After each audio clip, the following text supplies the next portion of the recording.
Have you ever looked around and thought, I don't belong here anymore? That's a good one. Me knowing what I know now, if my mum left us there, I would either be in prison or dead.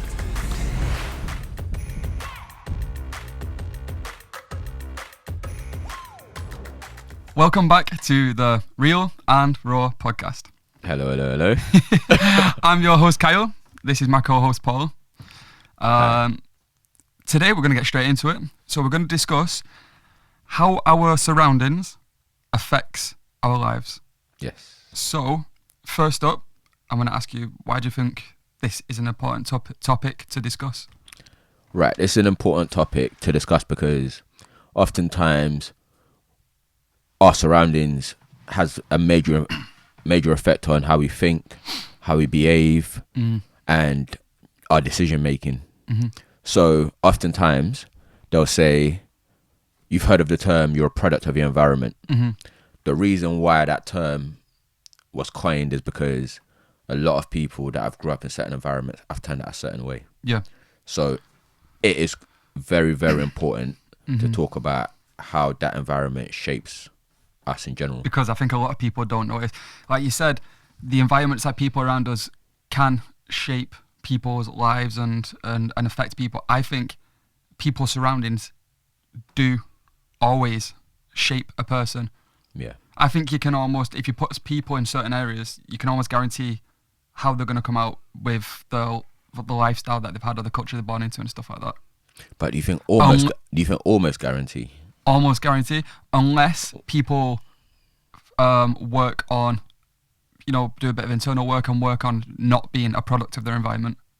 Because you can only be a product of your environment because that's all you get taught. When you're born, you're surrounded by your parents. That's your surroundings, your environment. You're picking up every single thing that they do. When you go to school, you're surrounded by friends, teachers, stuff like that. Everything that you learn and do is stuff that you're picking up off those. You're learning everything that's around you, so you're always technically being affected by your surroundings. That's my opinion. But you saying that, what would you say the percentage? Because I don't think it's nearly guaranteed. I feel like I think the only way it's not guaranteed is because that's like where people and the basic sort of attributes of who they are is by picking things up from the surroundings. I think you change that when you take control of your own life, take responsibility and start noticing how things affect you, which is something we're going to get into. Yeah. When you notice how the surroundings are affecting you, then you're no longer a subject to it. And I think that's when you can change. And I think a lot of people do this. Sometimes consciously, sometimes without noticing maybe as much. So you think knowing that the environment affects you is how you change it? 100%. I think that's the biggest key. Right.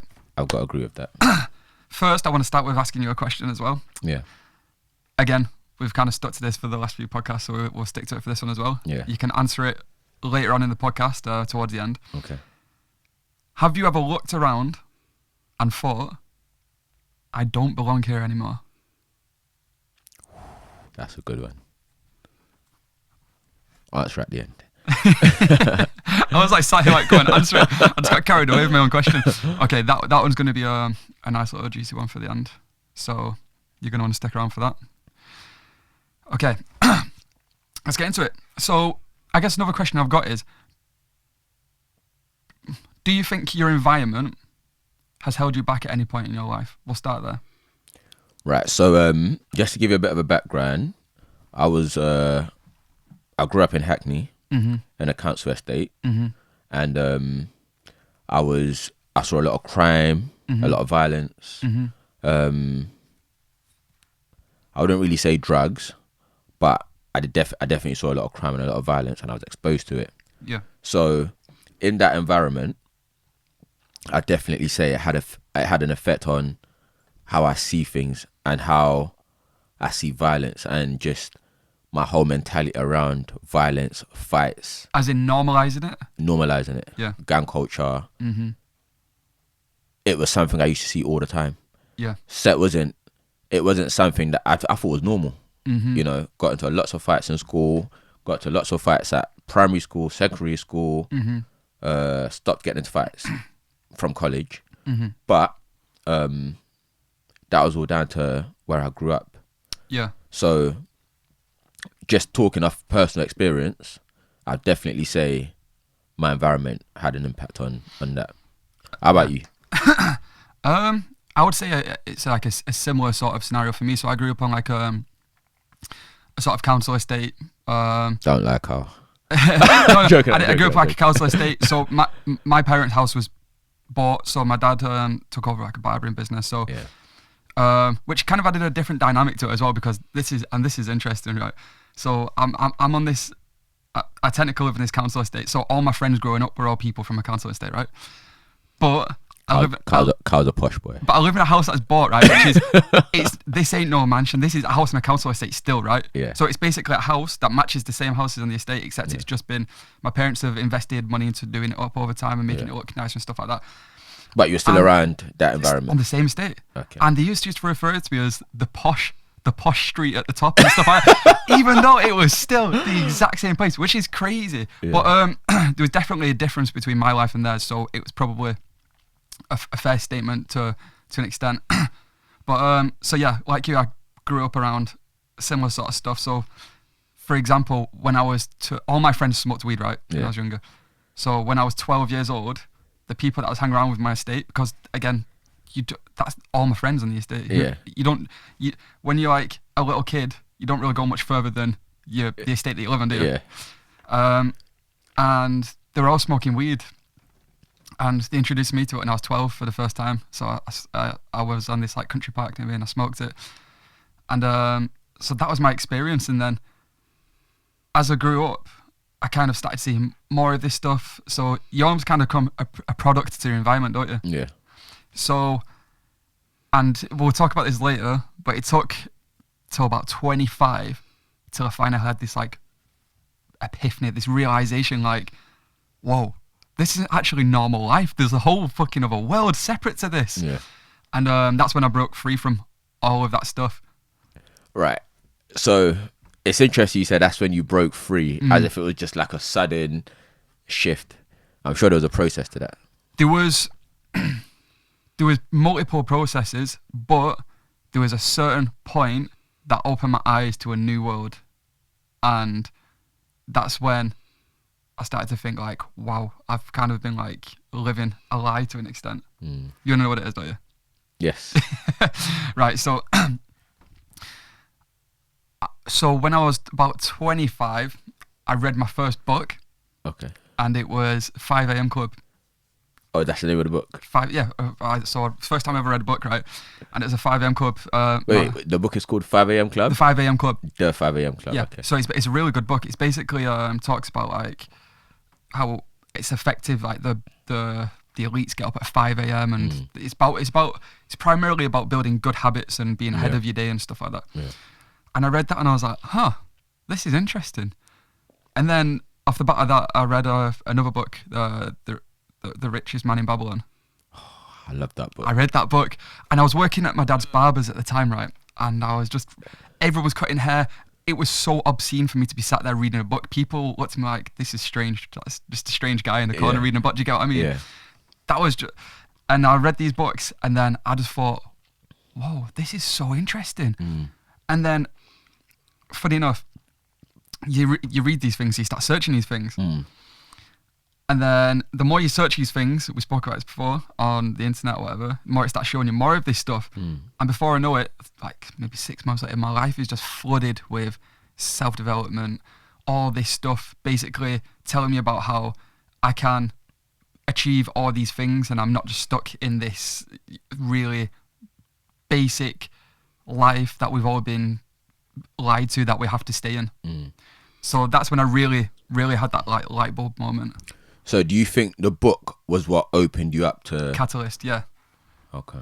So it's really interesting you say that because I think the biggest change in my life was when I read Rich Dad Poor Dad. That was my third book. That was your third book. Yeah. And The Richest Man in Babylon was my third book, actually, interestingly enough. But so Rich Dad Poor Dad, it was like the first time that I thought, wow, there's way more to the world, Mm. you know. Also, when I was about 13, my mum moved us from Hackney to Dagenham, Mm-hmm. and I feel like it was the best time she could have done it, Mm-hmm. because at that point in my life, I was like starting to like get in trouble, starting to be part of a Becoming gang, a product of your environment. becoming a product of Yeah. environment. So I was starting to get into gangs or whatever else. And I remember the week before we moved, I had a little beef with like Mm-hmm. a gang from across the street or whatever. So that week, I didn't want to leave the house. So when I left the house, I was like always worried, like looking around, like I don't want these boys to Yeah. find me or rush me or whatever. Mm-hmm. And we literally moved the week after that. I reckon, me knowing what I know now, if my mum left us there, I would either be in prison Mm-hmm. or dead. So this is interesting, isn't it? Because it just shows how much you're in. And I'm assuming was the place that you moved to, was it very different to the place that you was living in? Yes, so we moved to Dagenham. Yeah. And then I went from a school, Kingsland, Mm-hmm. secondary school, which is like someone got stabbed there, so Yeah. it got closed down or Yeah. whatever else, to Robert Clark, which Mm-hmm. is like a comprehensive school or whatever, and like where people actually wear ties and whatever else. So that was kind of your sort of, maybe not a light bulb moment, but it's and this is kind of what we're going to be touching on, to be honest, because it's introducing you from one environment to Yeah. another. Yeah. Now, you was in this environment to begin with, and you're able to grow. You're going to grow into your environment. If your environment is gangs and crime and this type of stuff, you're going to become that environment, because that's what's around you. It's the biggest influence in your life. It is. You moved to another place which had new influences and Yeah. different environmental impacts on you, Yeah. and you started then growing into that Environment. in that environment. Yeah. Still managed to get into fights at Robert Clark. But you still got some of the old environment in you. Yeah. Hey, that's So true. how are you gonna That's true, avoid that? actually. Yeah. and I that's think true. and I think maybe, I don't know, because this is just coming off the top of my head, if you take one part of your environment into a new one and then you start growing to that, maybe you need to start like Evolving trying who you to are. kill off some of the old habits from the old environment before you can then grow into that new environment as much as you Yeah. you potentially can. Yeah. And then, so for everyone that knows about Dagenham, it's not the nicest place in the world. It's not quite Pembury in Hackney. You know, that's dangerous. At that time anyway, it was very dangerous.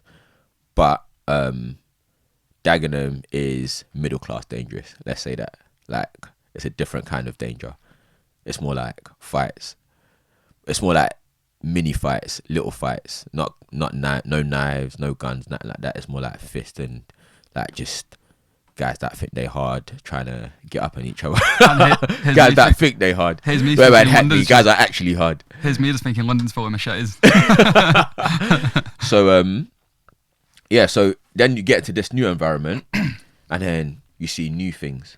But I feel like it's really important. So when you're young, that's why when I asked you earlier, when I said, do you think it's almost guaranteed? I feel like when you're young, you're very impressionable.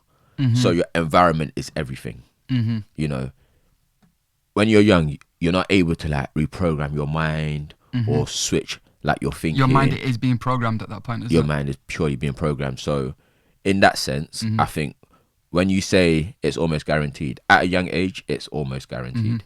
But when you get older, like you said, you read a book, changed your life, changed your mind. Yeah, so, but I think it always takes some kind of Catalyst. a catalyst or something to push you in that direction. Yeah. Because I think people become, it's like I was saying to you before, apparently 90% of your thoughts and behaviours are all completely subconscious by the time you're 30 years old, which means everything that you do day on day is just a repeat of what you've already done. Yeah. You're repeating the same emotions, you're repeating the same habits just all the time until you change them for whatever reason, or whatever reason you have to do that. Yeah. And I think really important, because we always try to give people solutions, not just problems. and not just talk about these things, but we always want people to have an idea of how they can get out of a situation. What Carl said with the reading the book, that's the same experience that I had, which is interesting, that it was the book that was the catalyst rather than like even people around. Yeah. Obviously, go on. I was going to say, do you know why I think that is? Why?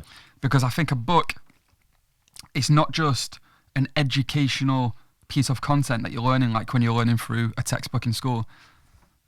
You've got a person who sat there telling you their life's work, and they put emotion into the stuff that the reason of the book is to try and provoke emotion. Yeah. That's like, especially these self-development books. Yeah. They want to provoke enough emotion within you to make you feel like, oh, I can change.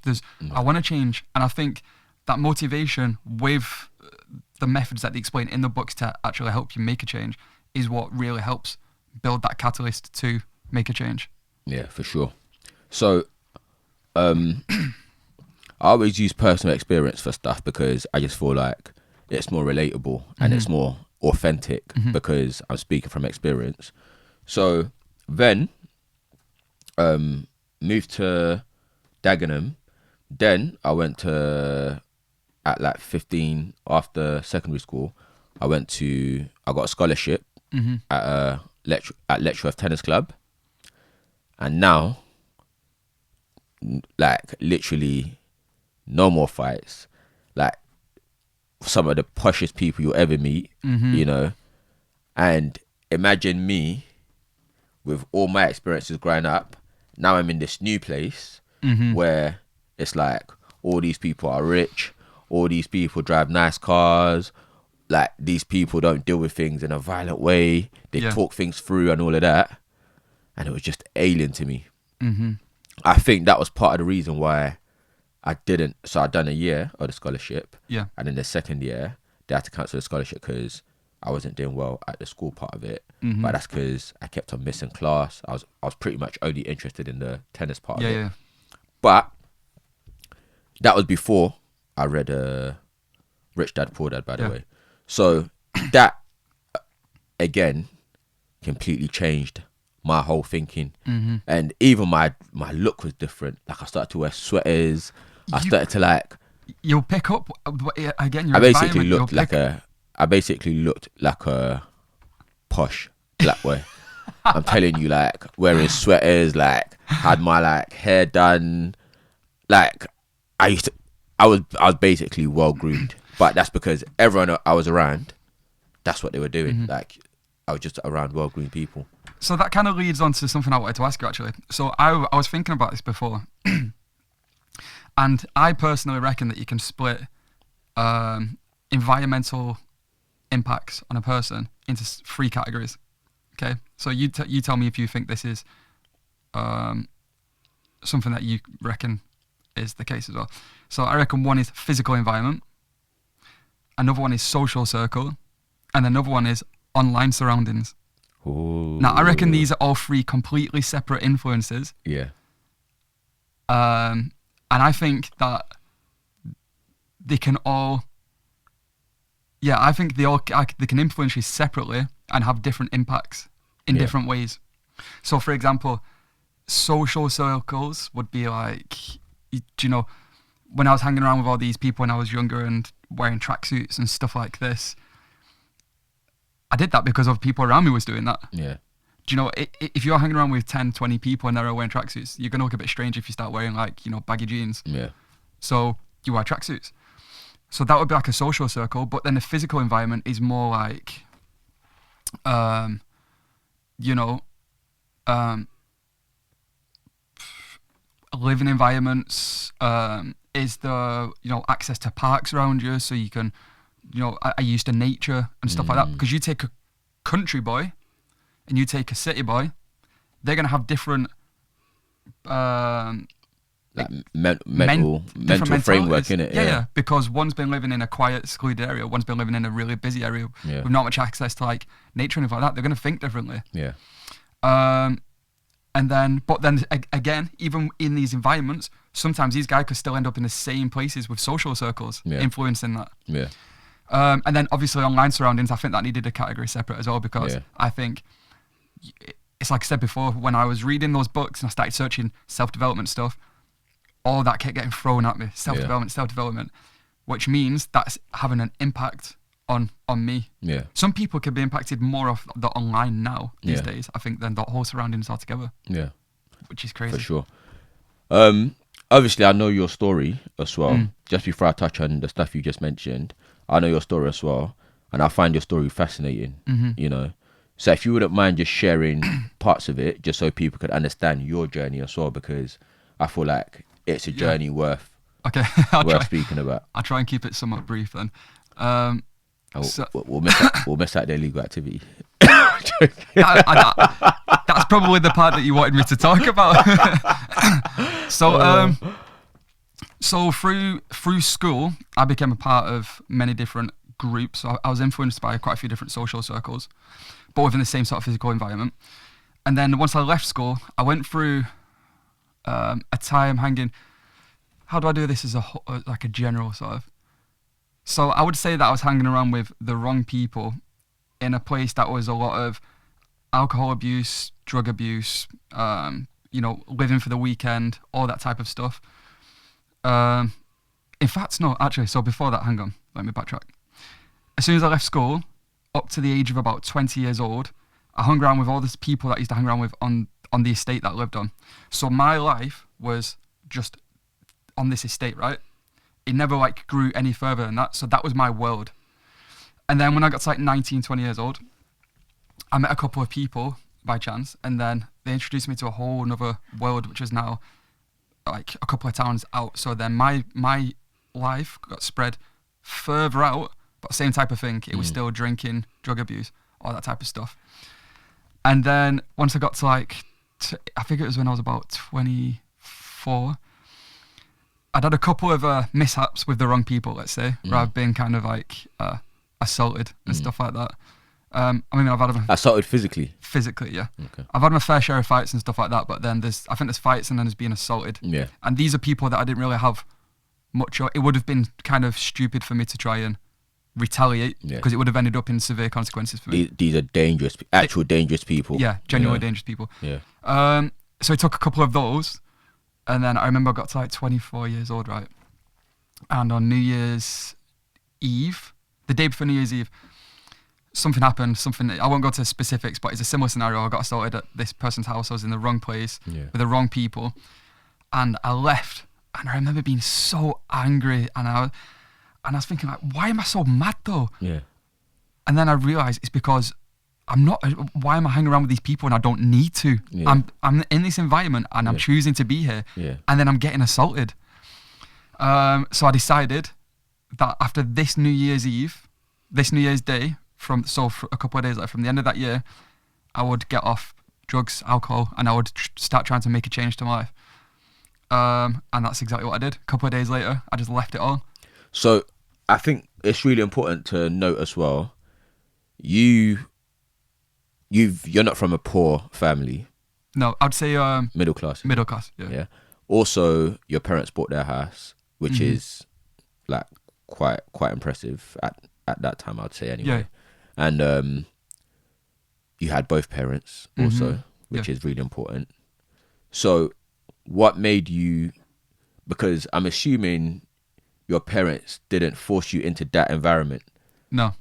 So, and I'm assuming that you had access to more. Like with me, for example, a single parent household, I didn't have access to more. Then I feel like my environment was literally all I Limited had. to what? Yeah.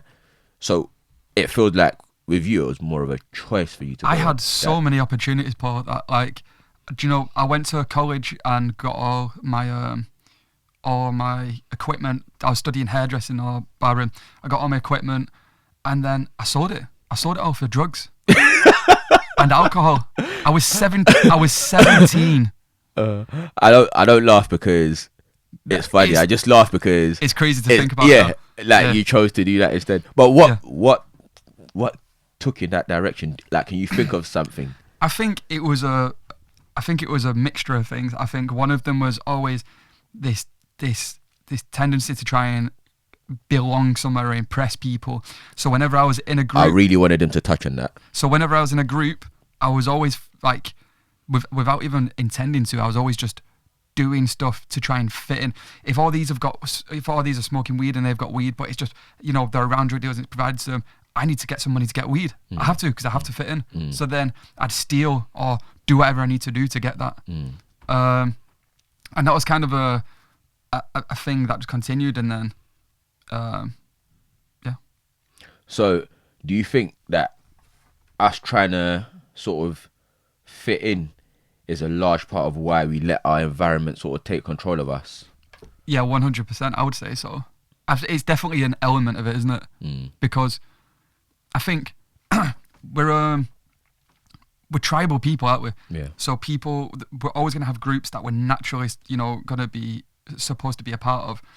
And I think so many people struggle so much to try and fit into a place, especially when there's so many different groups now. It's like, where do I fit in? And then I think when people are doing certain things, you kind of have to like match that or imitate that or do the same thing to make sure that you're fitting into that group. Yeah. Because the last people think people want to experience is rejection. Yeah. So you don't want the group that you hang around with to reject you. Yeah. So, okay. Thanks for sharing that, by the way. So, It's all good. going back to those three things you mentioned, should we touch on it one by one? Yeah. Should we touch on the social media aspect first of all? So online surroundings. Online surrounding, yeah. Yeah. So I guess that could be a range of things, couldn't it? Because social media is one, but then I would class like porn as another thing. I know it doesn't affect some people. Some people can watch it, it's fine. But then for some people, it will affect how they think about sex or girls. Some guys, it may make them a bit more self-conscious about sex and stuff like that. So you got social media. If you're watching videos on, we've touched on this before, haven't we? Another podcast. But if you're watching videos on skiing, for example, like constantly, you're gonna probably go more skiing more than the person that doesn't. Yeah. Because it's gonna push you towards doing that. Yeah, and gaming, stuff like that as well. 100%. So your online environment, for example, for people that are like really deep into that, that could like shape their life and shape their environment in different ways as well. Especially, I think, because you've got like, I mean, I'm not really in touch with these, but you've got streamers now, haven't you? Yeah. And I feel like that is a whole world in its own. Like, these are communities of people that know each other, and you have the people that watch them that just like watch everything that they do in their life and stuff like this. Like, that is massively impacting probably how you behave in your own life and stuff like that. Yeah, for sure. What are the other one? So we've got social circle and physical environment. Right. Social circle. That has to be a massive one, isn't it, really? I think social circle is probably the biggest one. Yeah. Because again, you want to fit in, don't you? Yeah. And social circle is what we've touched on quite a bit in this discussion as well. But also it'll include, I think social circle needs to include families. Yeah. And, loved ones, people that are closer as well. Yeah. And I think, let's not act like we're now able to control our environment or our thoughts entirely, because we're still, even at this age, you can never control your environment. No. Ever. Even with everything we've been through, the environment, it's still affecting us massively. Yeah. I'll give you an example. Now, this is one where I'd like the audience to sort of try and, for anyone that's struggling with this, or for anyone that wants to change their life drastically, this is a massive example that I'm going to give. So, I remember when I first started my business, everyone I knew were all like man and van.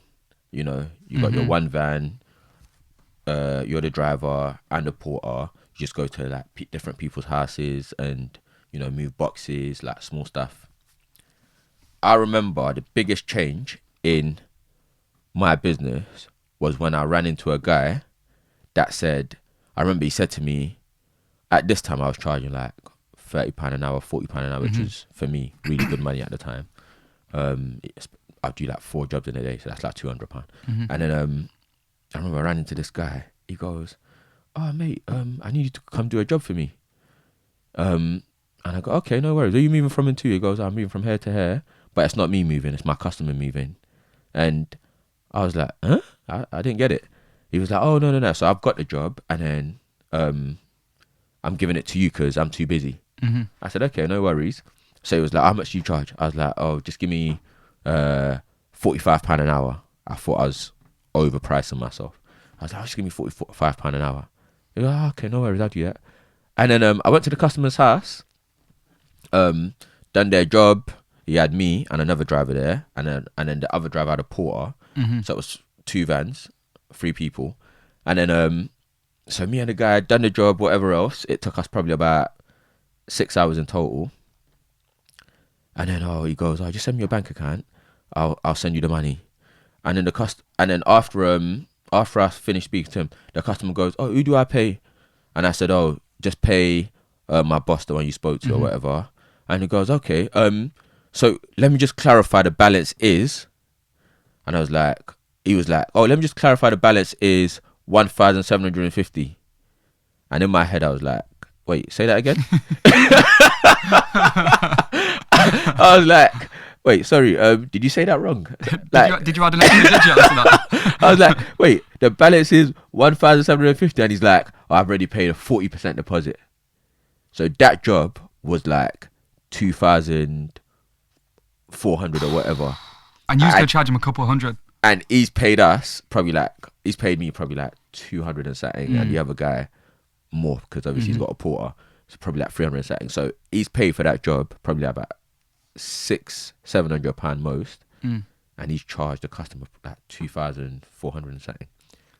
That was like, boom. I was like, I've got to get close to this guy. Me and this guy have to be friends. So I left him with the same price, and then like I done loads of jobs for him, and then after, like he became someone that needed me. I was like his go-to guy. So I was like, oh, let's meet up and talk or whatever. And he was like, this is how I get these kind of jobs.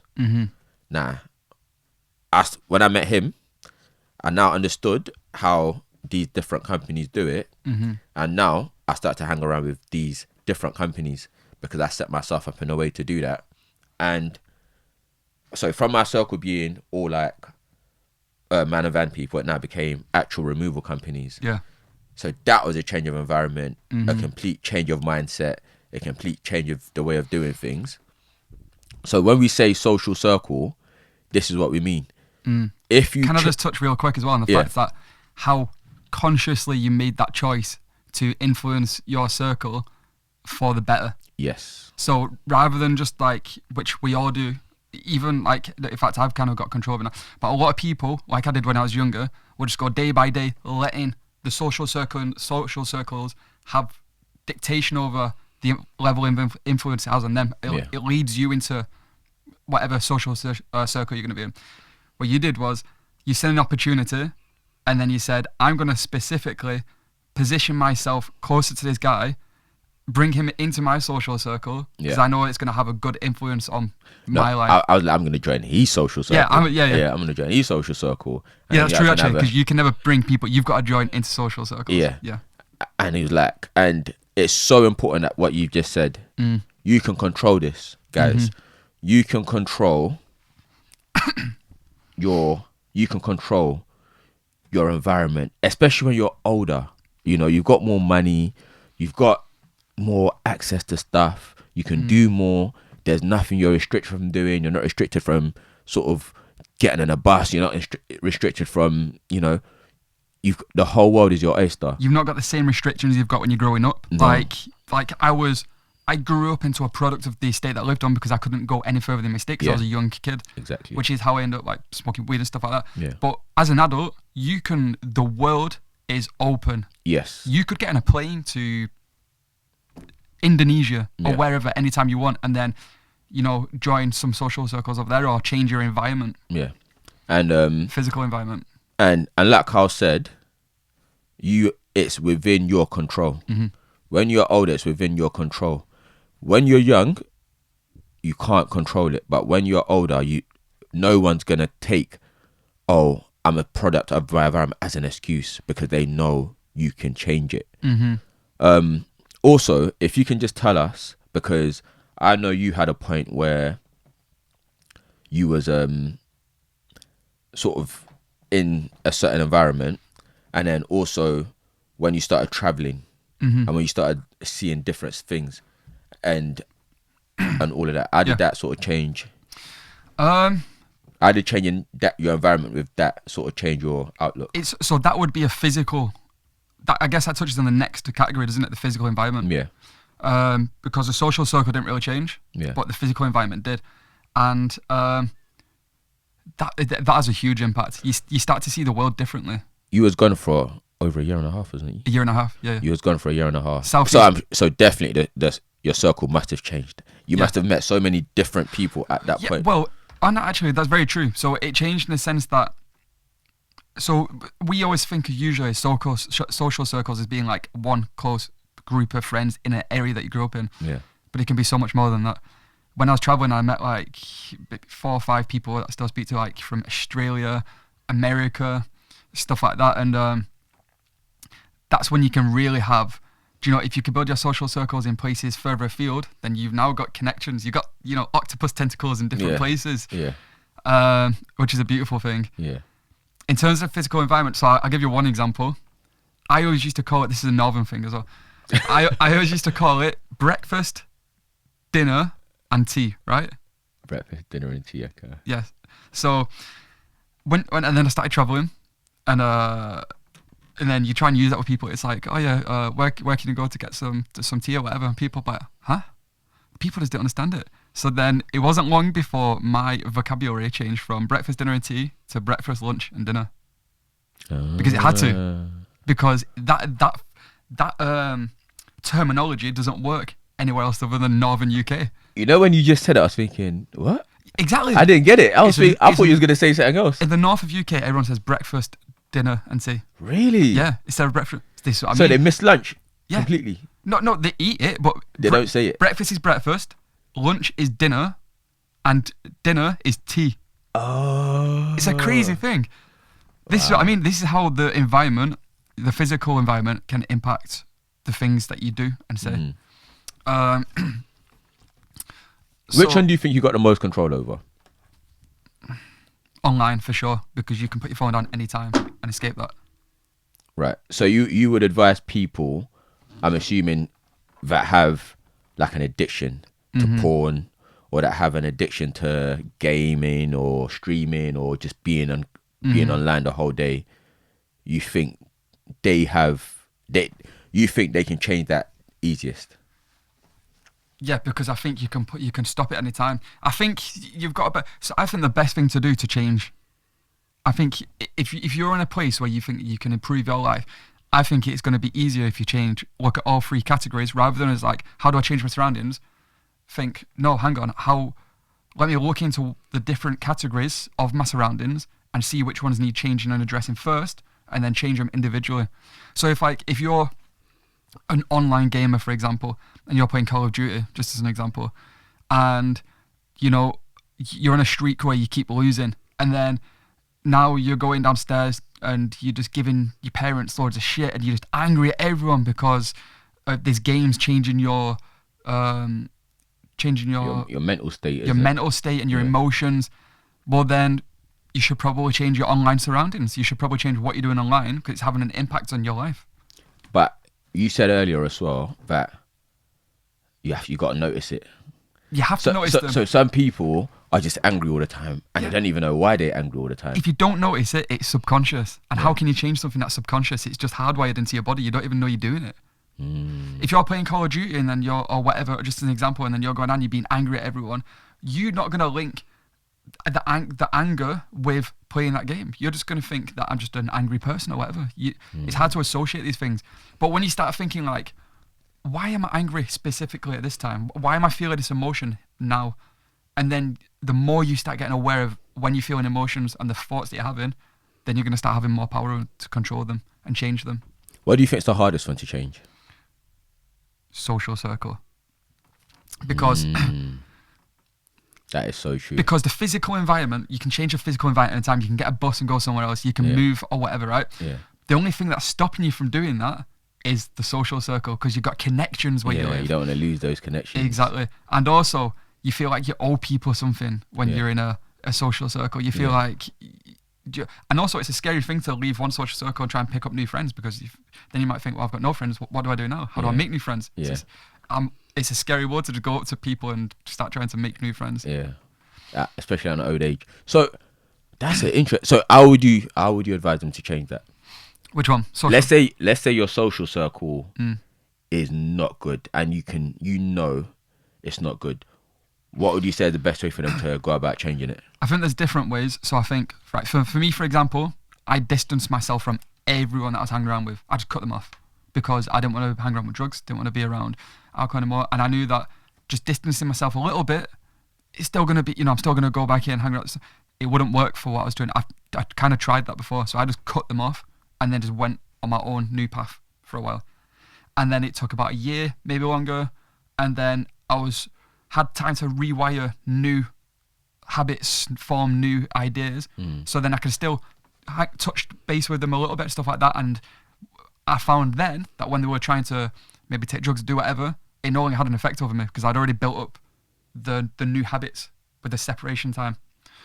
Right. So with that separation time, some people would be like, well, that's easy for you to say. You probably weren't even that close to these people. How about when you're really close with these people? Well, these were my only friends. Oh, really? Yeah, but I knew what I had to do. But it helped that I got in a relationship at the time, so it was easy to kind of just like lean on that more. Yeah. Do you get what I mean? That always makes it easier. Yeah. But then you want to err on the side of caution because you don't always want to lean solely on just a partner. Yeah. Because that's not healthy. But I think the best thing to do is, if you're noticing that you're hanging around with a social circle that's having bad impacts, I think you want to see which people are having negative impacts in your life, what it is they're causing you to do in your life that you don't agree with, and then probably start to distance yourself gradually and then start to look, and I think it's important to look for new people to replace them with because you don't just want to be lonely. So try and find new people, go to new places. You have to go to new places. You have to find out what kind of people you do want to be around, find out where they go, and then that's the type of place you want to position yourself. How about if it's family members? Family members is more difficult. I think that's a whole podcast in itself.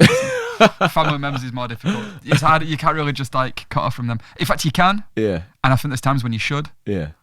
But it's much more easy. difficult. There's a lot of like easy.